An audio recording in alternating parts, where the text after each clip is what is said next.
숨겨진 기업부터 다양한 ETF들을 소개해드리는 나숲입니다. 오늘은 일드맥스 ETF에 투자하여 배당금만으로 원금 회수가 정말 가능한지 케이스별로 분석해보려고 합니다. 그리고 우리가 어떻게 하면 성공적인 원금 회수를 이뤄낼 수 있는지 함께 알아보도록 하겠습니다.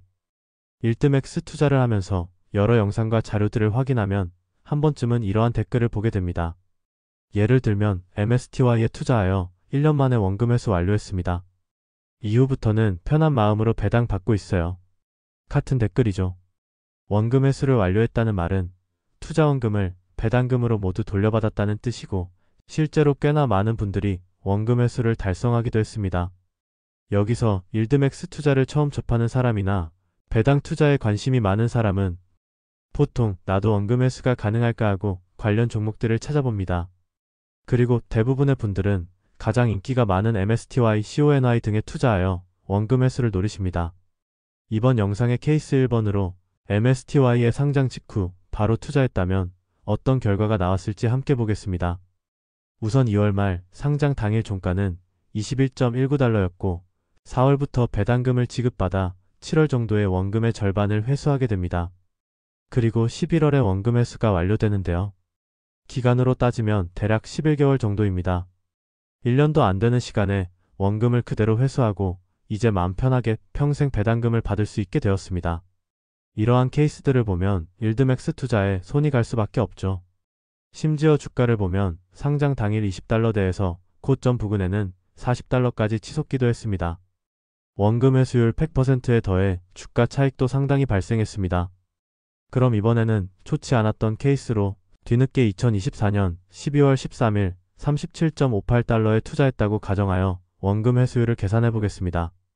12월 13일에 투자하여 배당금을 꾸준히 지급받아 7월에는 12.9달러를 누적 세후 배당금으로 수령할 수 있었습니다. 하지만 처음 투자할 당시 주가가 37.58달러였기 때문에 원금 회수율은 34.33%밖에 되지 않습니다. 물론 8개월 만에 원금 회수율 34%라면 충분히 좋은 결과라고 할 수 있지만 우리는 주가 손실도 생각해야 합니다. 해당 케이스의 경우 주가 손실 약 17달러가 발생하여 최종적으로는 배당금을 포함해도 손실을 보게 됩니다. 최근 1년 동안 MSTY의 주가를 기초 자산과 대조해보면 기초 자산인 마이크로 스트래티지는 조정 이후 이전 고점 라인까지 주가가 꽤나 반등했지만 MSTY는 반등폭이 상대적으로 많이 작았습니다. 이는 커버드콜 전략의 한계점으로 대부분 상승 시기 성과를 온전히 추종하지 못해 기초 자산이 하락 이후 반등하더라도 커버드콜 상품의 성과는 많이 아쉬운 편입니다.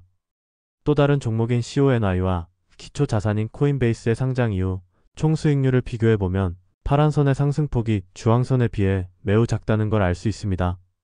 하지만 일드맥스 커버드콜 ETF인 CONY도 빨간색 원으로 표시해둔 부분을 보면 저점 대비 상승률이 100%는 충분히 넘습니다. 그렇기에 원금 회수를 노린다면 향후 상승이 기대되는 종목을 저점 구간에서 모아가야 합니다. 즉 MSTY, CONY 등 기초자산 변동성이 클수록 상승 사이클을 노려야 하는 것입니다. 상승 시기 단 한 번의 원금 회수가 대부분 이루어진다는 사실을 우리는 앞의 데이터를 통해 알 수 있었습니다. 해당 관점으로 봤을 때 원금 회수 기대 종목은 턴어라운드가 예상되는 종목으로 최근 실적과 주가는 아쉬웠지만 이후 큰 반등이 나타날 것으로 예상되는 종목들을 발굴해내야 합니다. 예시로 일드맥스 SMCY의 기초 자산인 SMCI의 실적을 보면 순이익 기준으로 올해까지는 전년 대비 역성장이 예상되지만 2026년, 2027년에는 30% 내외의 높은 성장률이 기대됩니다. 이렇게 강한 성장세에는 AI 인프라 시장 성장과 중국 수출 규제 완화 등 여러 수혜가 영향을 끼칠 것으로 예상됩니다. MSTY, CONY처럼 변동성이 큰 종목들 중에서 현재 밸류에이션이 부담스럽지 않고 향후 성장성이 충분히 갖춰진 종목들을 추려 투자한다면 높은 확률로 원금 회수를 달성하고 최악의 경우에서도 큰 손실은 피할 수 있을 것입니다. 변동성이 큰 일드맥스 ETF들을 보면 상승폭과 하락폭이 매우 크기 때문에 고점 부근에서 진입하게 되면 다음 상승 사이클에서도 큰 수익을 얻을 수 없습니다. 커버드콜 전략의 특성상 상승 시기 성과를 온전히 반영하지 못하기 때문입니다. 그렇기에 이미 많이 상승했다고 느껴진다면 일드맥스 ETF로 접근하는 것은 매우 위험한 선택입니다. 물론 직감으로 판단하기 어렵겠지만 이런 경우 밸류에이션 등 지표를 종합적으로 고려하여 웬만하면 본주로 접근하거나 그냥 넘기는 것이 좋다고 생각합니다. 배당금을 준다고 단순히 안정적이라고 판단해서는 안 되기 때문입니다.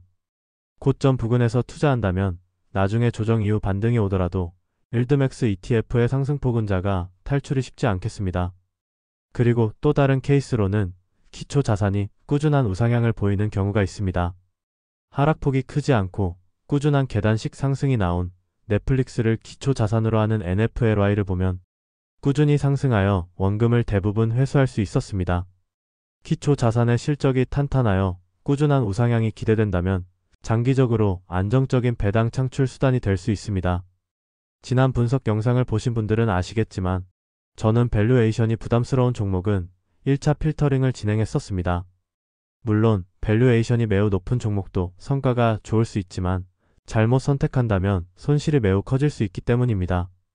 이는 고점 부근에 진입할 확률을 크게 낮추는 것으로 밸류에이션과 성장성이 적절한 종목을 선택한다면 최소한 큰 손실은 피하면서 저점에 있는 종목들을 선택할 확률이 높아집니다. 극단적으로 최악의 케이스인 MRNY를 보면 이해가 좀 더 쉬우실 겁니다.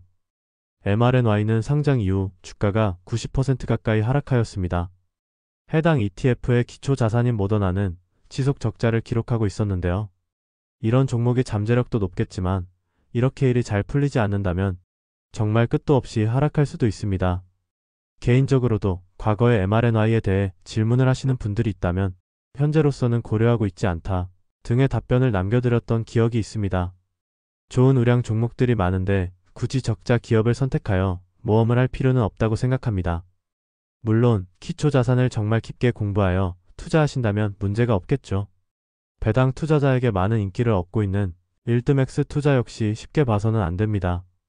원금 회수가 완료된 종목들을 보면 모두 기초 자산이 크게 상승했습니다. 따라서 기초 자산 점검이 필수적이며 종목 선정에서 가장 중요한 요소라고 할 수 있죠.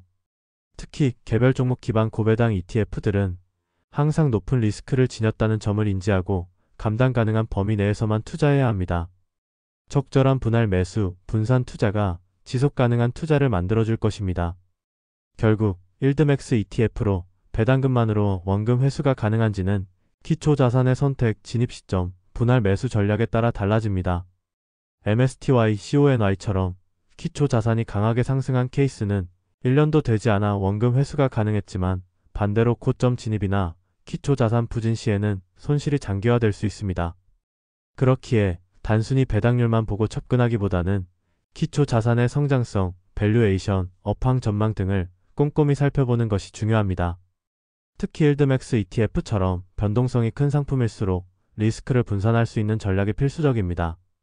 오늘 영상이 여러분의 배당 ETF 전략을 구성하는데 실질적인 도움이 되셨길 바랍니다. 그럼 구독과 좋아요, 알림 설정까지 부탁드리고요.